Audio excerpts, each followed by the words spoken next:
সম্পূর্ণ সিজনের জন্য এনওসি পেলে আইপিএল খেলবেন তাফিজ। প্রিয় দর্শক, বিষয়টি সত্যি। বিষয়টি নিশ্চিত করেছে মোস্তাফিজুর রহমান নিজে। বিসিবি থেকে পুরো আইপিএল খেলার ছাড়পত্র পেলেই আইপিএল খেলবেন মোস্তাফিজুর রহমান।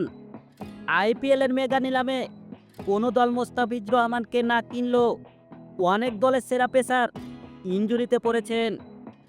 সেই কারণে কপাল খুলছে তাফিজের। তাফিজ জানিয়েছে তার সঙ্গে আলোচনা হচ্ছে 2 থেকে 3টি দলের সঙ্গে।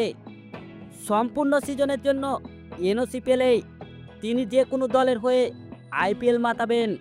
প্রিয় দর্শক, গত আসরে চেন্নাইয়ের হয়ে দুর্দান্ত পারফর্ম করেছেন মোস্তাফিজুর রহমান। এবারের আইপিএলে কোন দলের জার্সিতে তাফিজকে দেখা যেতে পারে?